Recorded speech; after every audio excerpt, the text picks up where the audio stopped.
Welcome to the channel, guys. We are back again, and today I'm going to be talking about 12 designers, one for each month, so stay tuned for that. If you like the content, hit that like and subscribe button. Really do appreciate it.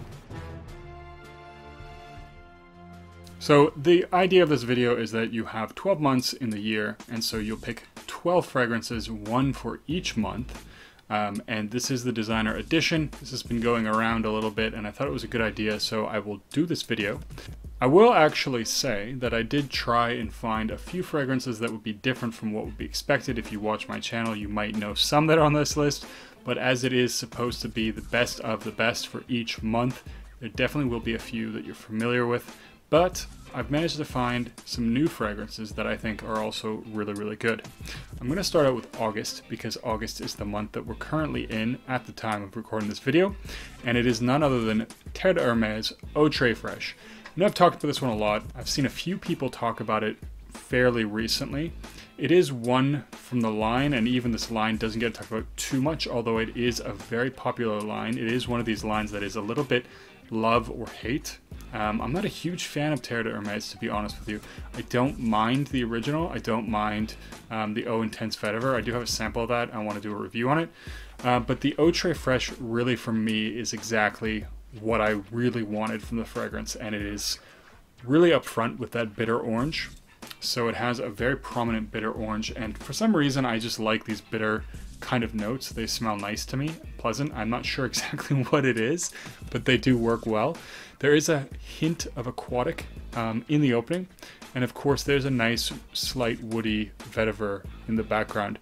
Really nice composed fragrance, very good for the heat. And it does perform quite well. I consistently get between 6 to 8 hours, sometimes a little bit longer. And for a fresher fragrance that is actually quite citrus dominant, I think that's actually quite good. September, starting to cool down a little bit, not quite fall, not quite summer anymore. And so I decided to go with something that I actually really like from Comme des Garçons, and that's Wonderwood. This basically, I mean, the easiest way to sum this fragrance up is peppery, fresh cut wood. And that is really what you're getting. Now, a lot of people say the performance in this one isn't that good, and I would say it's not the best performer, but I do definitely get around that 6-hour mark, and it is a really enjoyable fragrance. I love the smell of fresh cut wood, and this has that. That is the fragrance. It is like fresh cut wood. You can smell the sawdust on the ground, and it's just absolutely amazing. Very nice composition from Comme des Garçons. It does have a little bit of pepperiness to give it a little bit of a kick, but it's very enjoyable. Next, we're going to do October. Definitely into fall, not freezing cold, not too warm.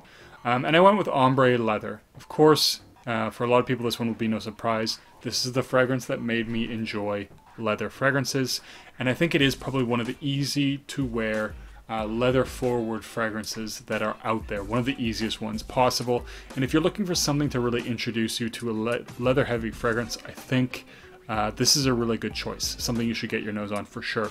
It's a little bit sweet. The leather is more like a suede. It has a very nice, smooth, almost furry feel, and that's basically what gives me the impression of suede. And it's just so well done. Very enjoyable. I think it's pretty easy to wear. I like wearing my leather jacket with this one, and I think it, especially for a leather forward fragrance, is quite mass appealing. Next on the list, now that we're in November, it's a little bit colder. I want something a little bit heavier, and I'm gonna go with Pure Havane. Of course, this one's talked about a lot. I probably think this is my favorite from the line.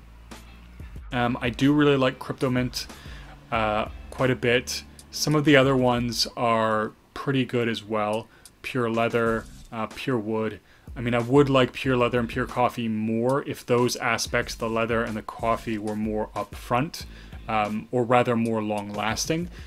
But I think Pure Havane takes the cake for me. It is, of course, that very beautiful honeyed tobacco that people are very familiar with. If you've smelled Naxos, but not this fragrance, it does smell quite a bit like Naxos, or rather I should say Naxos smells a lot like Pure Havane because it came first.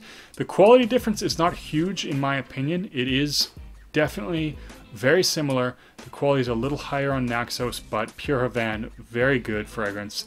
Very, very enjoyable. It has all of the key aspects, the sweetness, the nice tobacco, that beautiful, beautiful honey that really sets that fragrance off. And so I really, really enjoy that one. I think it's a great choice if you don't really want to shell out the extra money for Naxos, and it does do quite well. Now, I do know the fragrance was reformulated. I haven't smelled the reformulation. I don't know the performance on it, so it might be worse. Unfortunately, it does happen a lot, but that is something to be aware of.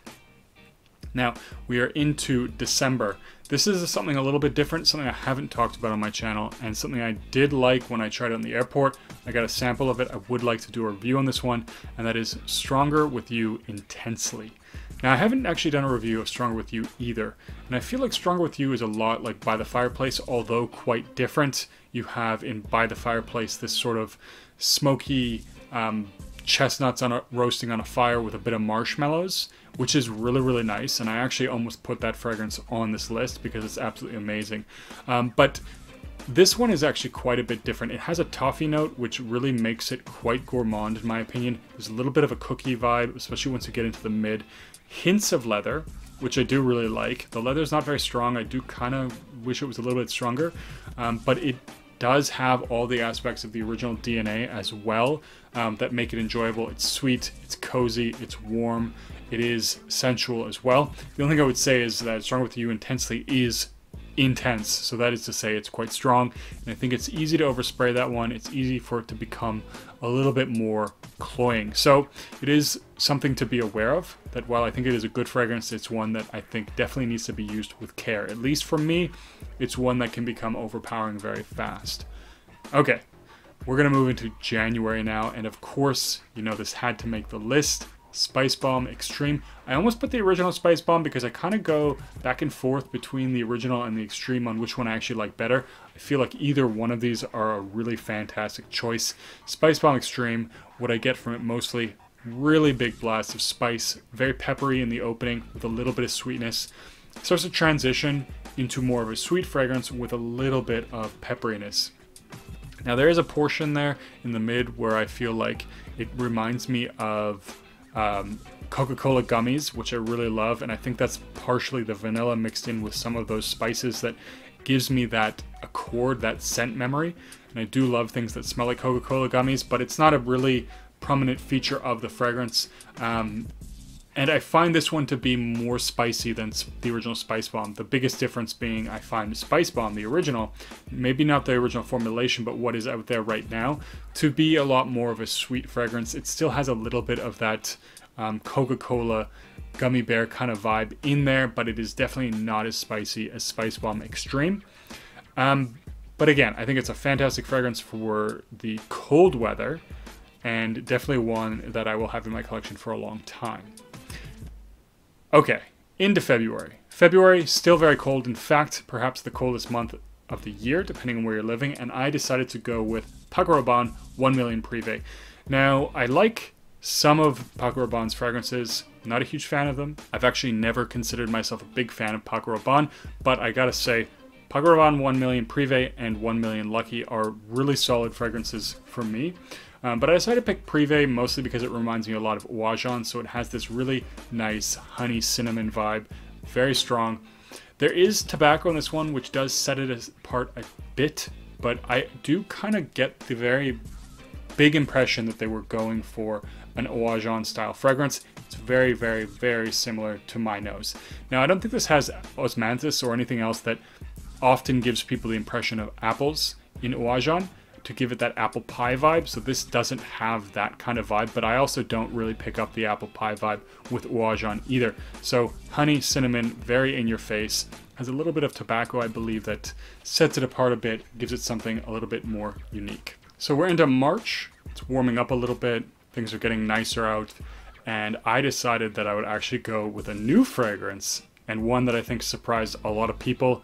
And if you've tried this fragrance, even if you were expecting to dislike it, you may have been surprised as well, and that is Toy Boy, which has been talked about a lot in the community. And I was very skeptical of this fragrance because I don't like really heavy rose fragrances usually. This is a rose dominant fragrance, but it's really, really well done. Very interesting, very unique. although the rose reminds me of Criminal of Love a little bit, so it does have a little bit of this sort of bubblegummy red chew kind of a vibe.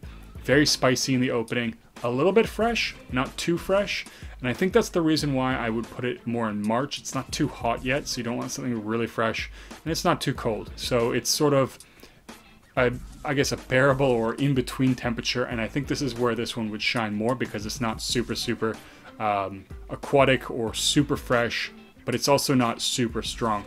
Very beautifully done rose. More of a unisex fragrance in my opinion, but beautifully spicy, beautifully composed rose fragrance. One that I definitely think is worth trying out. Into April. This is a fragrance I probably should review at some point on the channel. One of my favorite from the house, and that's At the Barber's by Maison Martin Margiela. And this is a barbershop fragrance, as you might have guessed, and in a lot of ways I feel like it's a quintessential or the quintessential barbershop fragrance, at least for me. It really reminds me of being, or well, I personally haven't, but it gives the impression of being in a very old style barbershop where, you know, they still had the candy cane pillar or whatever you call that thing, and it really has this beautiful spice in it in the opening. Lavender gives that clean, fresh impression and really does have that barbershop DNA that I think a lot of people really enjoy. And I find barbershop fragrances are something that are hard to do really well. So while I think a lot of them do smell nice, it's hard to make them stand out. It's hard to give them a bit of that wow factor, something that makes it really feel like something that you want to wear, at least for me personally. And At the Barber's is one of those fragrances that managed to do that for me. Really beautiful, well-composed barbershop fragrance. So, into May, and this is another new fragrance, and it is Acqua di Gio Profondo. Now, I do have, and I do enjoy Profumo, and the fact that I own Profumo is probably why I haven't bought or tried to purchase Profondo. I'm not that much of a collector, and I don't really want two Acqua di Gios. But Profondo in some ways is a little bit better. It's better in the sense that it isn't worn as much as Profumo, or at least I know in the community everybody talks about Profumo, and it is a good fragrance. I do understand the reason why I was tempted to put it on this list. Profondo is a little bit more fresher, a little bit more uplifting. It's a little bit brighter, especially the citrus notes. It's got more depth to it, I find, than the Profumo. Profumo might be a little bit more professional with the incense, does add a little bit more of a mature vibe, but Profondo, very fun, very uplifting fragrance, and that's a great fragrance, great style for the summer. So June, we're definitely into the warm weather, and I'm gonna go with Encre Noir Sport.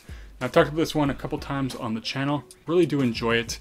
It's a very strong vetiver fragrance, little bit dark, which I like because it's dark, but it's a summer fragrance. It's fresh in the sense that it does have some aquatic vibes, gives it a little bit of a marshy vibe at times. Very strong vetiver fragrance, and I do definitely really enjoy this one. And I think if you're gonna try any of the ones from the line, or you're really trying to sample something that has vetiver very prominently, this is, I think, a good one to do that. This is the first one that really got me into the line. One of the first ones that really made me a little bit more, or made me appreciate vetiver as a note, especially as a very prominent note, a little bit more as well. So really do enjoy Encre Noir Sport.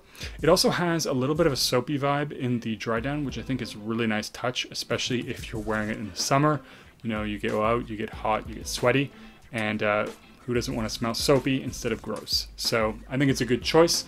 The last fragrance on the list, the fragrance for July, none other than Allure Homme Sport.